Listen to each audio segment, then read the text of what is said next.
mengalami kasih kuasa Tuhan. Ini khotbah berseri bulan ini bicara soal tenggelam dalam hadirat Tuhan.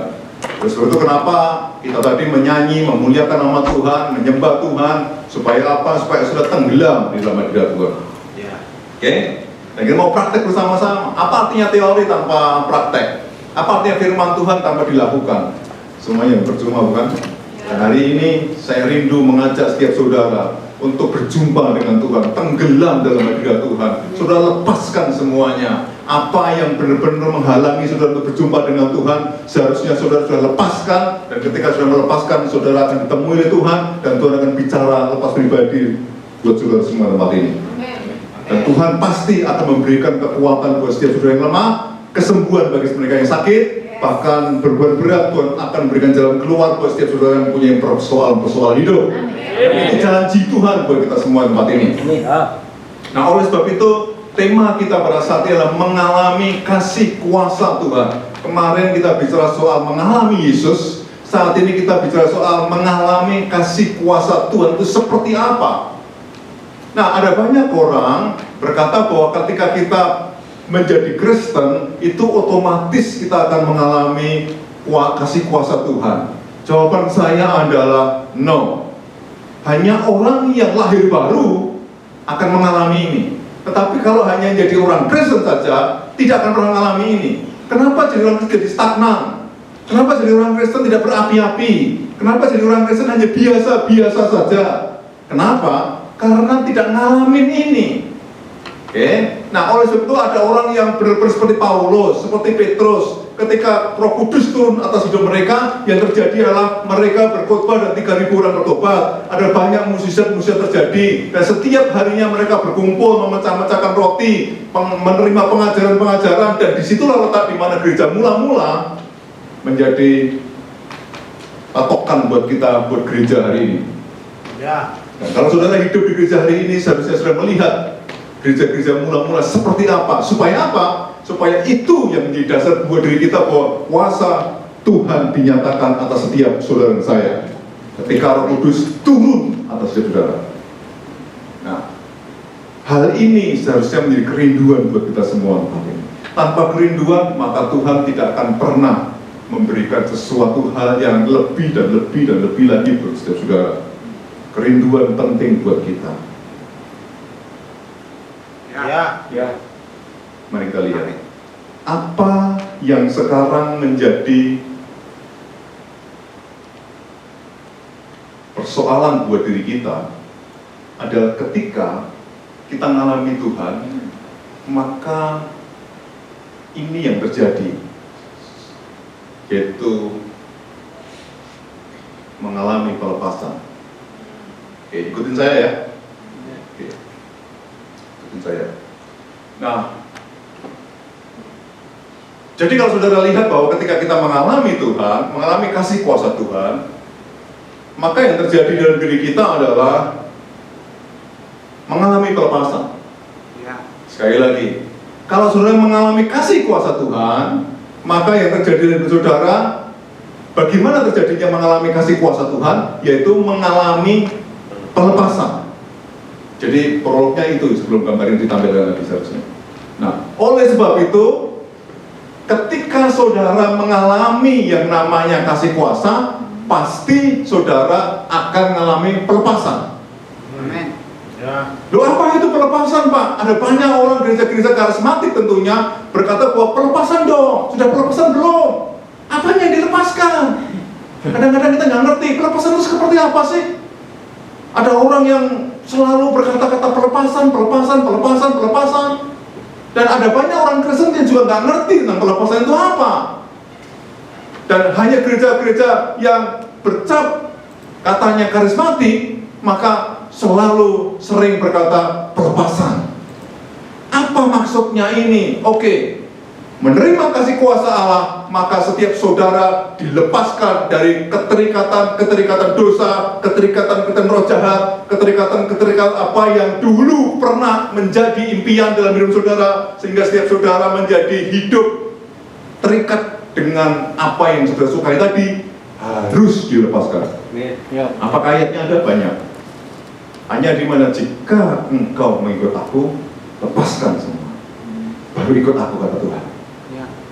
Bahkan ada anak muda yang kaya masih ingat, jualah seluruh hartamu, lepaskan semuanya, baru ikut aku. Itu namanya pelepasan. Ya. Oke. Amin. Ya. Jadi setiap saudara yang benar-benar pengen sekali untuk mengalami kasih kuasa Tuhan, berarti saudara harus mengalami namanya pelepasan tadi. Melepaskan segala sesuatu hak saudara, dan yang ada adalah haknya Tuhan untuk memakai hidup saudara.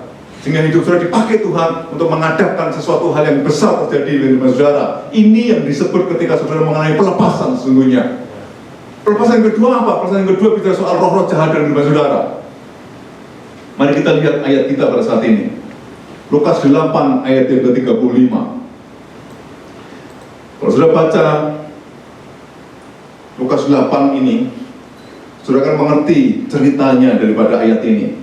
Langsung ayat 35. Dan keluarlah orang-orang untuk melihat apa yang telah terjadi. Mereka datang kepada Yesus, dan mereka menjumpai orang yang telah ditinggalkan setan-setan itu duduk di kaki Yesus. Ia telah berpakaian dan sudah waras. Sudah waras. Maka takutlah mereka. Kanan kiri kasih tahu, engkau harus waras. Waras ya. Gak boleh sakit di antara saudara. Waras. Kenapa? Karena kita punya Yesus. Amin. Oke. Nah, kalau kemarin gak waras, hari ini harus waras. Oke. Nah, makanya saya bilang sama saudara setiap hari tempat ini adalah orang ini adalah orang yang kerasukan setan kalau sudah cerita. Pada saat itu Yesus lewat, kemudian dia guling-guling, dia benar-benar manifestasi, kemudian dia ketakutan melihat Yesus. Apa yang kau mau? Kata roh yang ada dalam orang itu, bukan kata orang ini ya. Kata roh yang ada dalam orang itu. Kan belum saatnya untuk mengusir aku ke jurang maut, kata setan tadi. Kemudian Yesus berkata, siapa namamu? Jadi setan itu punya nama. Kanan kiri mungkin ada setannya, kan ada namanya itu. Setan ada model. Manuel. Jadi jangan nama orang dong. Ini namanya adalah legion. Legion itu artinya berlaksa-laksa, banyak setannya, banyak bermacam-macam setannya. Karena bermacam-macam setannya, banyak setannya, kayak pasukan tentara, setannya ada dimasuk dalam orang itu, maka dia bermanifestasi. Maka setan itu meminta kepada Yesus, berkata, kalau boleh, aku termasuk itu loh, ada bayi babi. Yesus masuk, keluar sana, ke bayi babi. Apa yang terjadi? Bayi babi langsung masuk ke jurang maut, mati. Yang punya babi kan kasihan. Kasihan ya punya babi. Hati-hati. Hati-hati kena babi, nanti ada orang gila di situ ditengking masuk ke babi. Sebelum kasih umur. Jadi pada saat itu saya berpikir bahwa iya ya, kasihan juga nih.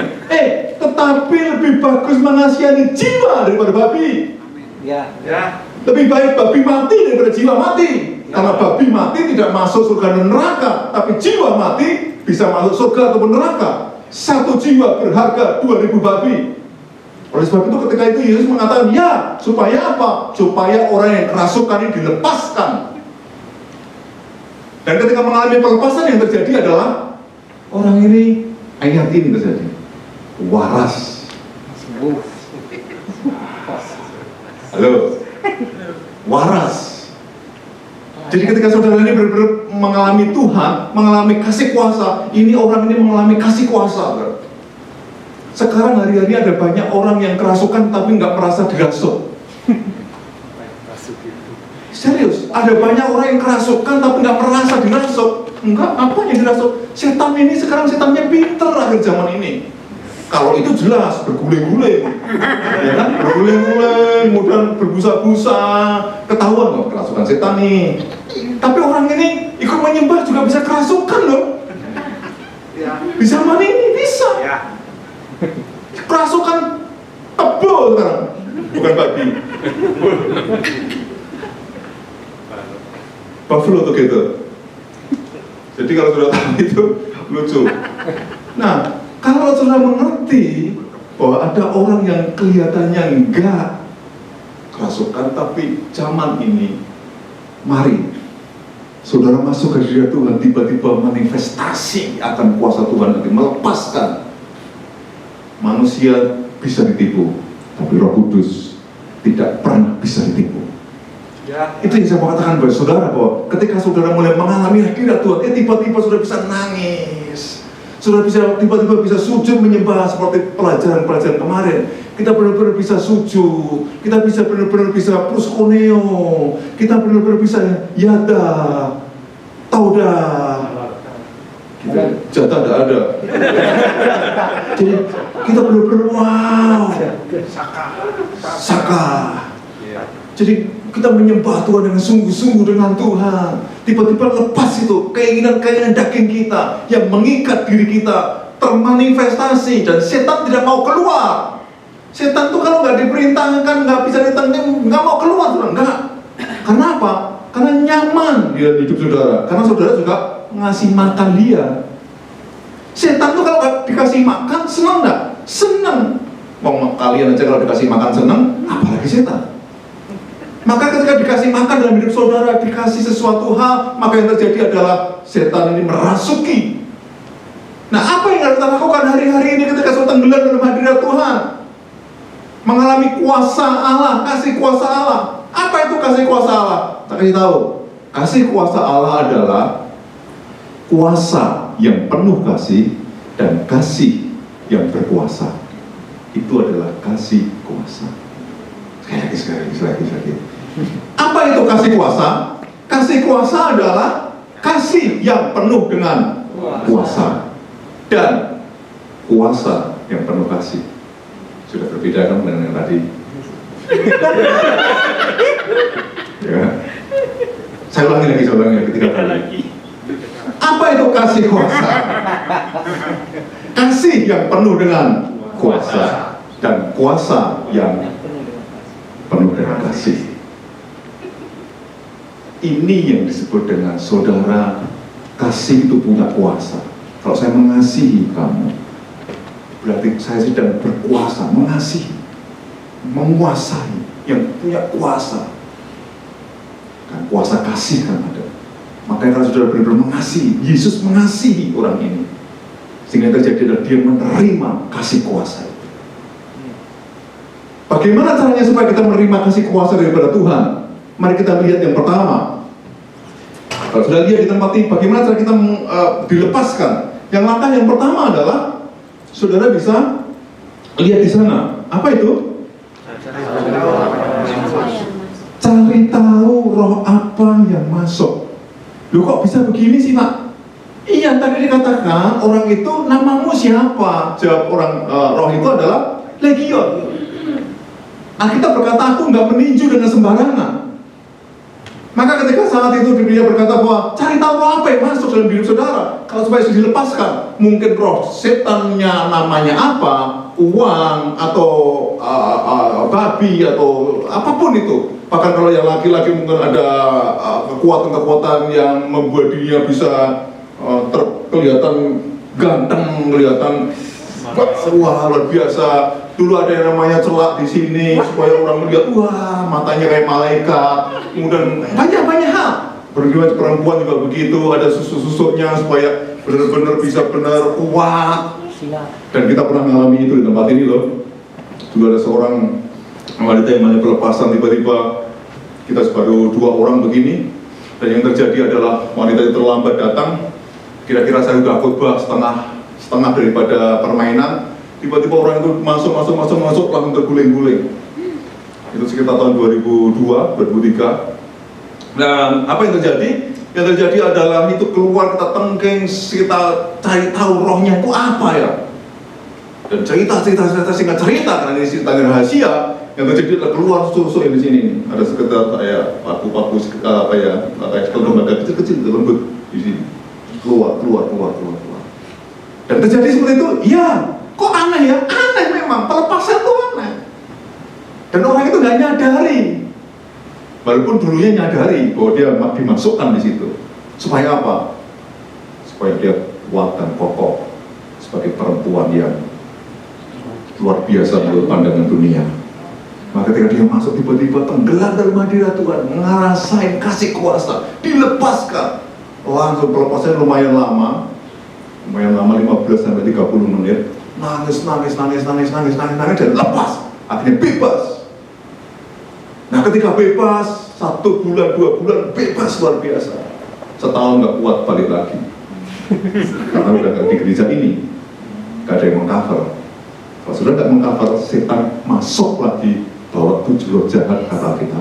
Maka jangan kosong dirimu. Ketika kamu udah dilepaskan, kamu kosong, setan tuh ada tempat kosong nih, pas kosong baru nih bro. Dia masuk ke situ.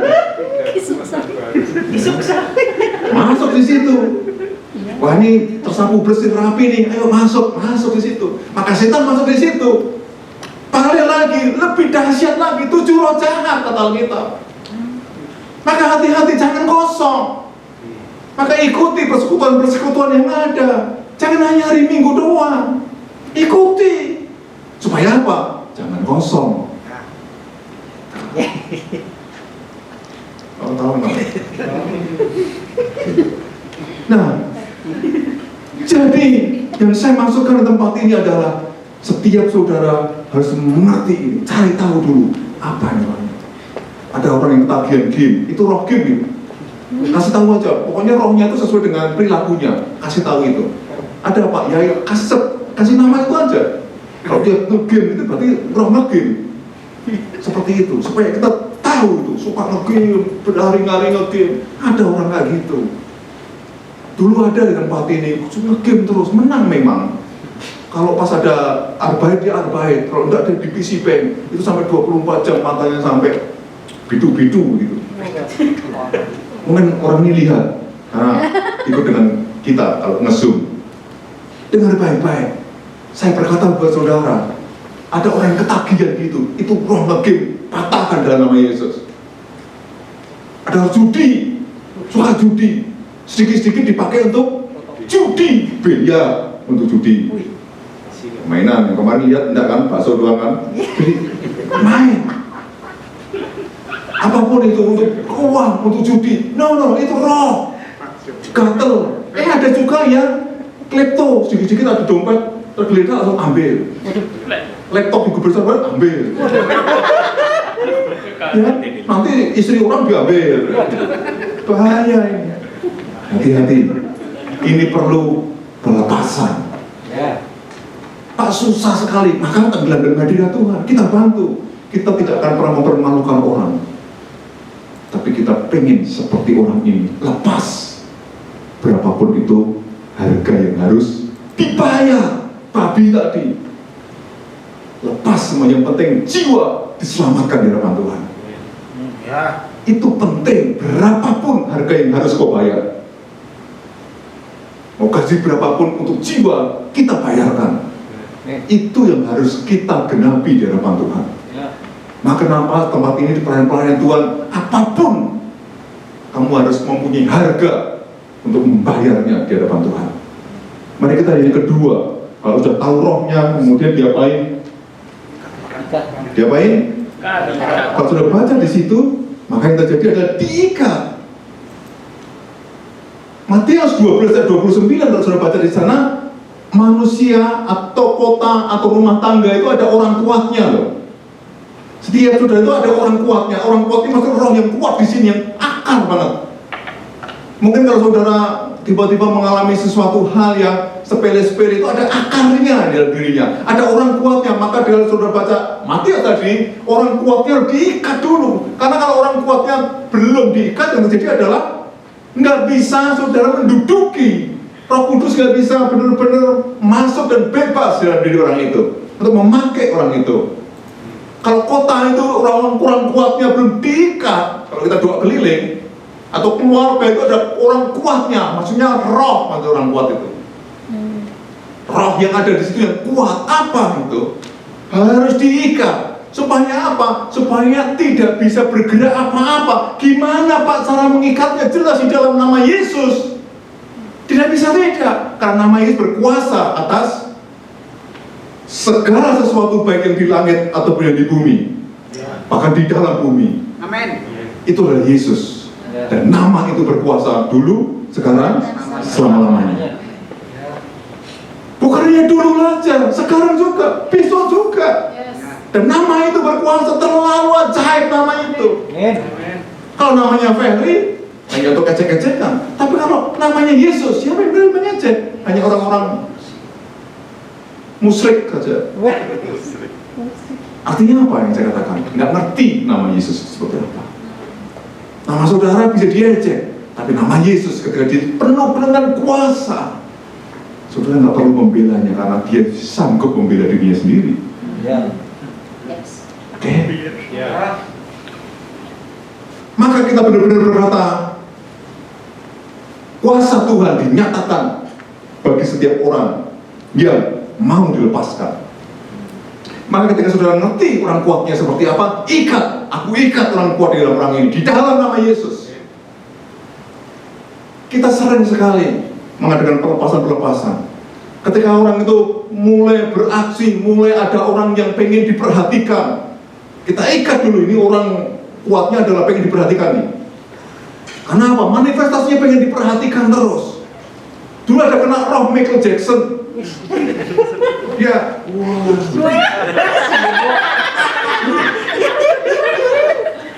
ya, ini kesaksian.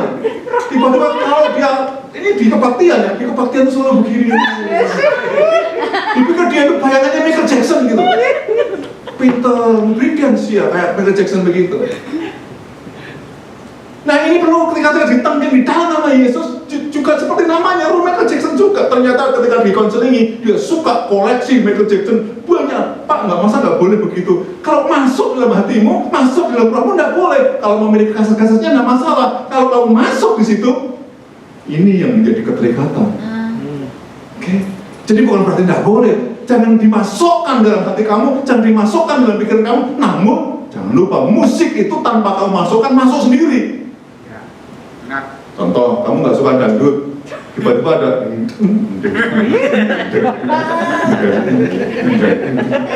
diet kita. Padahal kita nggak suka. Jijik lah. Udah berhenti ya. Kan setan itu musik itu tanpa kita suruh-suruh masuk dalam otak kita. Maka hati-hati dengan musik. Hati-hati. Supaya bagaimana memuliakan nama Tuhan dan tidak, karena itu masuk dalam rohnya, di dirinya. Ketika ditengking akhirnya keluar itu, dan dia nangis, iya, saya cinta banget mati-matian sama Michael Jackson tadi. Kok bisa begitu ya? Melebihi dari Tuhan Yesus. Mungkin saudara yang tempat ini suka akan Superman, apalagi pakai Superman terus. Di luar itu. Sampai masuk di situ. Hati-hati. Mungkin sudah suka tokoh-tokoh wayang, Berkudoro, Berkocok, Jawa-Jawa. Pak Joy.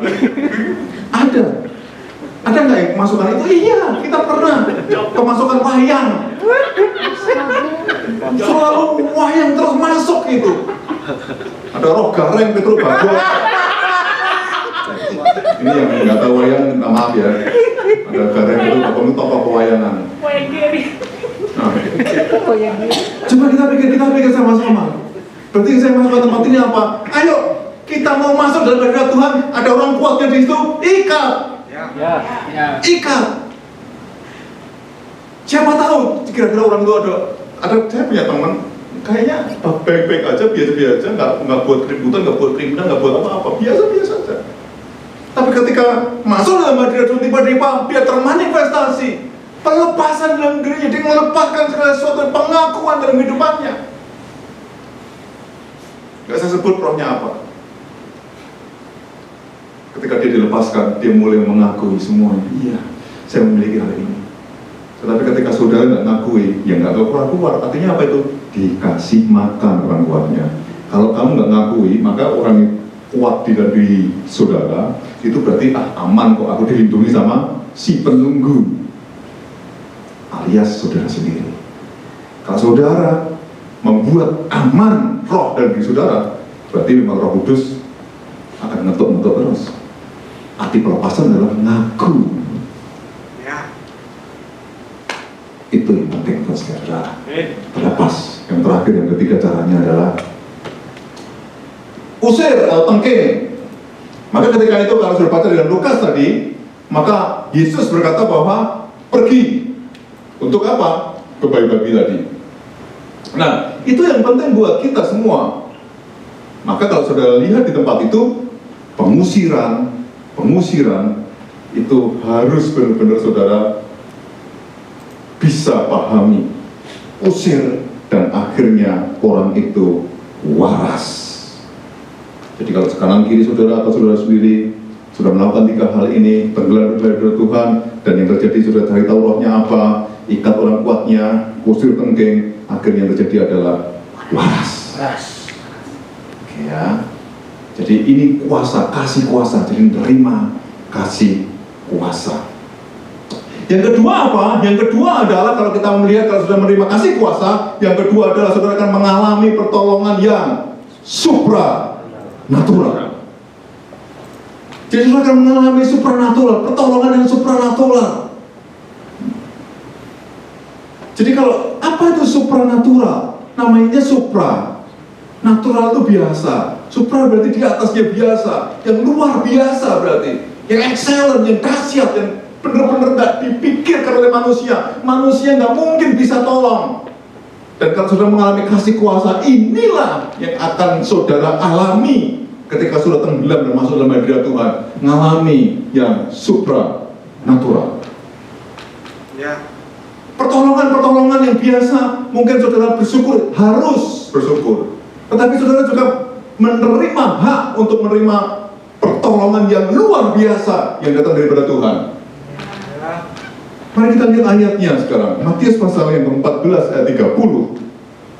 Alkitab berkata begini, tetapi ketika dirasanya tiupan angin, takutlah ia, ini Petrus, dan mulai tenggelam, lalu berteriak, Tuhan, tolonglah aku.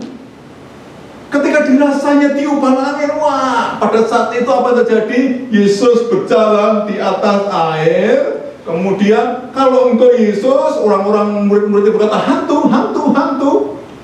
Kemudian Petrus berkata, Yesus, kalau engkau memang Tuhan, biarkan aku berjalan. Akhirnya dia berjalan di atas air. Wah, kasihan. Ketika dia berjalan di atas air, kok ada silir-silir tiupan-tiupan angin. Dia lihat, tiba-tiba apa yang terjadi? Dia langsung tenggelam. Ini gambarnya. Langsung dia terteriak, Yesus, tolong aku. Jadi ketika dia mulai tenggelam karena apa? Ada badai tadi. Demikian juga hidup saudara, pasti sudah bisa mengerti ayat ini, bahwa ketika ada hal yang terjadi, saudara mulainya adalah berapi-api dengan Tuhan. Ini pewahyuannya. Ketika sudah mulai berapi-api sama Tuhan, sudah mulai berjalan di atas masalah-masalah saudara. Masalah kayak gitu kecil, masalah kayak gini kecil, nggak punya kerjaan kecil, nggak punya duit kecil, COVID-19 kecil. Jalan-jalan, tiba-tiba kok teman-teman saudara kena COVID. Ini anak saya panas dingin masih nggak bisa masuk ke sini, dia minta maaf, jadi nggak bisa main musik istri saya. Jadi panas juga badannya panas dan nggak boleh masuk. Jadi apa yang terjadi? Yang terjadi adalah ini mungkin sudah kecil, mulai tiupan-tiupan tadi, masalah-masalah loh, kok jatuh? Itu kok ada hamba Tuhan mati. Gara-gara itu, wah mulai melihat, langsung dia tenggelam, kena COVID separuhnya tapi.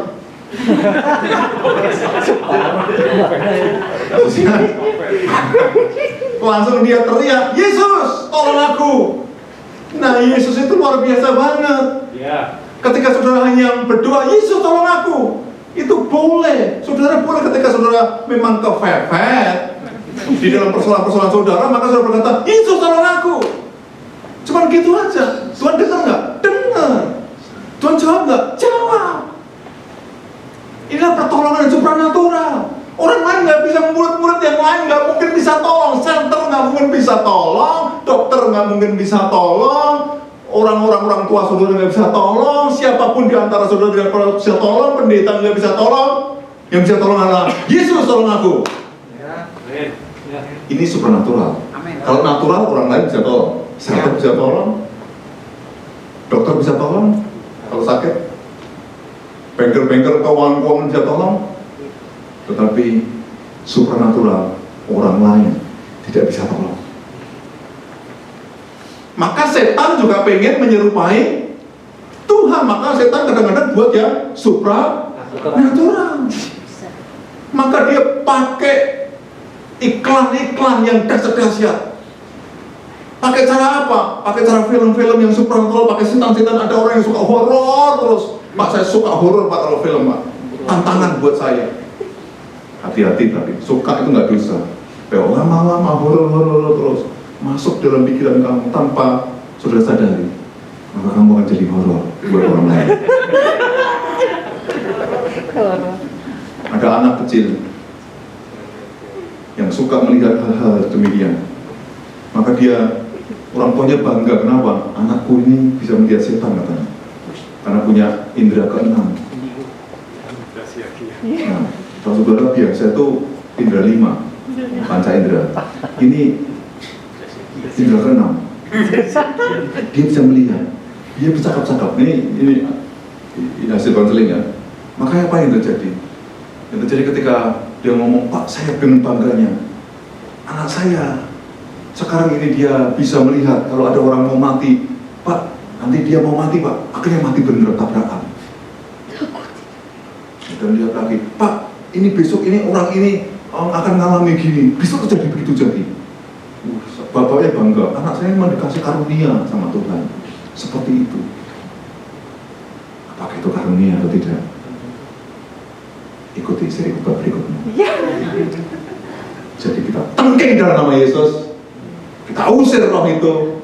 Apa yang terjadi? Setan memang pengen menyerupai Tuhan, melihat sesuatu. Sekarang kalau kamu melihat setan terus ngapain? Ngobrol-ngobrol enak dong, nggak mau setan dong, ngobrol sama setan kok enak. Kok enak itu apanya yang enak? Ngobrol, setan gimana? Dari mana kamu lagi Tan? Maksudnya setan ya, bukan yang lain. Nah, kenapa ini bisa seperti itu? Nggak bisa. Jangan kamu ajak ngobrol itu ketika harus diusir keluar. Kalau udah diajak ngobrol, usir keluar. Ya. Yang pertama. Yang kedua ini, mari kita lihat caranya sekarang.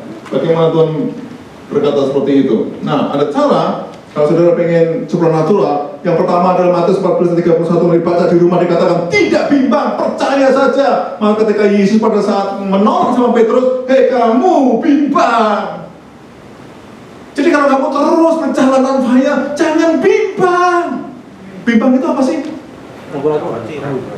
Itu sinonim, bukan adalah apa. Sinonimnya apa bimbang? Ragu, tidak percaya. Bimbang itu apa? Bimbang itu adalah orang yang berpikir kalau melakukan A, B, C, D, namun apa yang dilakukan belum pasti dan tidak punya harapan kepastian itu. Maka yang terjadi adalah kebimbangan dalam dirinya. Wah, A tuh, wah enggak nih. Oh B, oh enggak, oh C, oh D, oh nggak ada lagi pilihan lagi, itu gimana kembali lagi ke A. Balik lagi ke A. Ini orang bimbang. Serius. Kalau saudara mungkin yang mengalami pengen dapat pasangan hidup, ini kalau memang seandainya punya pilihan hidup ya, kalau contoh. Yang A, kayaknya nggak cocok ini, nggak sip. B, nggak sip. Kalau nanti dipajang di media sosial kurang seru. Sebenarnya kembali lagi ke A. Balik lagi, ini bimbang ini. Orang bimbang tidak akan pernah mendapatkan pertolongan yang supranatural. Jadi kalau saudara mengalami hal demikian, maka saudara berseru pada Tuhan Yesus, tolong aku, beri aku pasangan yang terbaik. Yes, ini. Balik pasangan hidup. Kalau itu pekerjaan, Yesus tolong aku. Covid semuanya, ekonomi ambruk. Tetapi dalam nama Yesus, saudara nggak ambruk. Jalan dengan Tuhan. Kok enak ya Pak kelihatannya? Kok kayaknya kok nggak gitu ya kenyataannya? Ya makanya jangan bimbang. Kok nggak gitu tuh berarti bimbang. Kok mau dibantah? Ya. Nggak bisa. Jadi kalau saudara memikir kok gitu, itu berarti bimbang. Percaya. Mari kita lihat terus yang ketiga. Karena ada perjamuan kudus hari ini. Apa yang dikatakan? Tidak takut. Ini jelas sudah kita bahas. Yang berikutnya adalah minta pertolongan Tuhan. 3 hal ini supaya saudara benar-benar mengalami supernatural. Jangan takut, jangan bimbang. Minta pertolongan Tuhan, jangan minta pertolongan kepada yang lain. Pertolongan yang lain hanya mengecewakan kita. Minta sama Tuhan. Oke, terus maju bersama dengan Tuhan. Jangan pikirkan orang mau berkata apa sekalipun. Yang penting Tuhan berkata apa. Karena hidupmu ditentukan oleh perkataan Tuhan, bukan oleh perkataan siapapun juga. Di muka bumi ini apalagi perkataan setan. Ada orang menyerahkan diri, mungkin dihamil di mana-mana, mau diserahkan tangannya. Oh, ini gambar tanganmu ini ada gambar kurang bagus kalau kamu kerja di air. Harusnya kamu kerja di sawah ini. Nah, mulai menyerahkan dirinya. Itulah yang disebut dengan bagaimana? Enggak. Saudara jangan serahkan hidup saudara kepada Tuhan. Kita minta pertolongan kepada Tuhan. Terus jangan bimbang. Ini yang dikatakan supaya saudara mengikuti dan menerima pertolongan yang supernatural. Terakhir. Yang terakhir yang mengatakan apa yang saudara rasakan, maka saudara akan mengalami keselamatan dan supernatural. Maksudnya keselamatan supernatural itu gimana Pak? Langsung saja supaya saudara bisa mengikuti hal ini. Alkitab berkata ini ada kejadiannya Paulus bertobat. Kisah Rasul 9 ayat 4 sampai yang ke-5. Ia rebah ke tanah dan kedengaranlah olehnya suatu suara yang berkata kepadanya, Saulus, Saulus, mengapakah engkau menganiaya aku? Jawab Saulus, siapakah engkau Tuhan? Katanya, akulah Yesus yang kau aniaya itu. Inilah keselamatan pertolongan Tuhan sehingga Paulus mengalami kasih kuasa Tuhan. Di tengah-tengah perjalanannya dia ada sinar. Ketika ada sinar dia rebah di situ. Kemudian Tuhan berkata, Saulus, Saulus, mengapa engkau menganiaya aku? Saat itulah dia buta 3 hari. Namun ketika dia masuk disuruh sama Tuhan ke seorang nabi Ananias, maka yang terjadi adalah gugurlah kebutaannya dan dia bisa melihat. Akhirnya dipakai Tuhan yang luar biasa namanya Paulus ini. Inilah merasakan kasih kuasa Tuhan. Kemarin kalau sudah lihat di YouTube, tiba-tiba ada orang yang belum percaya Yesus, dijamah Roh Kudus, mengalami keselamatan supernatural, nggak diinjilin oleh siapapun. Ini juga nggak diinjilin oleh siapapun nih. Dan akhir-akhir ini karena dampak COVID-19 ada banyak orang tiba-tiba dijamah Roh Kudus. Dan dia nangis sendiri, gimana masuk sebuah gereja kok nggak ada online semua. Masuk ke YouTube nggak bisa, masuk mana-mana telepon ada orang. Ada banyak yang demikian. Tiba-tiba didoakan dan percaya sama Tuhan. Inilah yang disebut keselamatan yang secara supernatural. Jadi saudara boleh nggak berdoa supaya banyak jiwa-jiwa datang ke tempat ini tanpa penginjilan? Penginjilan harus. Namun yang supernatural juga banyak. Tiba-tiba ada orang datang sendiri ke tempat ini, tiba-tiba ada orang nangis-nangis sendiri di tempat ini. Itu banyak terjadi demikian. Dan inilah kesempatan buat diri kita untuk berdoa. Inilah keselamatan yang supernatural. Itu hak setiap saudara, dan saya untuk berdoa seperti itu, saudara akan mengalami itu. Tetapi ini nggak ada caranya karena ini adalah pilihan Tuhan sendiri kalau ini. Jadi nggak ada 1, 2, 3, pakai caranya gimana supaya dapat keselamatan supernatural. Nggak ada. Jelas menyerahkan diri kita saja. Ada banyak orang di luar sana. Bahkan kalau saya lihat teman-teman kita yang di luar sana, mereka tiba-tiba mengalami yang namanya dijamah Tuhan, mimpi. Ada orang yang tokoh A gitu ya, tiba-tiba dia mimpi yang benar-benar ketemu sama Yesus. Di dalam mimpi itu, kemudian dia dituntut untuk membuka Alkitab. Akhirnya dia ketemu Yohanes 3 ayat 16. Karena begitu besar kasih Allah pada dunia ini kan. Ternyata Tuhan juga mengasihi seluruhnya, bukan hanya orang Kristen Tuhan kasih. Tetapi barang siapa yang percaya kepadanya tidak akan binasa. Dia nangis, dia sujud, akhirnya terima Tuhan. Dan itu keselamatan. Dia menerima kasih kuasa sama Tuhan. Mungkin di antara saudara punya kesaksian seperti itu, berbahagialah. Amin. Tanpa diinjili sama orang, tiba-tiba saudara menyerahkan diri, saudara nangis sujud di hadapan Tuhan. Nanti kita akan ada seminar Zoom, tapi nggak akan saya ceritakan tempat ini minggu depan. Nah, yang terjadi adalah supaya setiap saudara bisa mengikuti yang namanya penyerahan diri di hadapan Tuhan. Hari ini ada perjamuan kudus. Kenapa sih 2 kali sebulan? Yang pertama adalah harusnya setiap hari malah. Harusnya setiap minggu malah. Kenapa sih? Karena nggak ada aturannya berapa kali sehari. Yang pertama itu.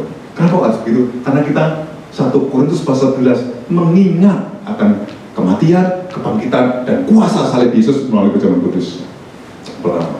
Yang kedua adalah tubuh dan darah Yesus akhirnya manunggal menjadi satu dengan saudara. Maka setiap saudara juga akan mengalami Yesus melalui perjamuan kudus itu. Ini juga membuat setiap saudara bisa imunnya naik, imannya naik, dan uangnya akan naik. Amin. Dan saudara bisa bekerja dengan baik. Ini supaya setiap saudara bisa masuk dalam perjamuan kudus. Makanya setiap saudara sudah diundang untuk makan bersama dengan Tuhan, yaitu perjamuan kudus ini. Mari bangkit berdiri dengan musik, harus sudah siap. Oke. Bangkit berdiri, kasih senyum kanan kiri, muka belakang. Waras. Salam waras. Salam.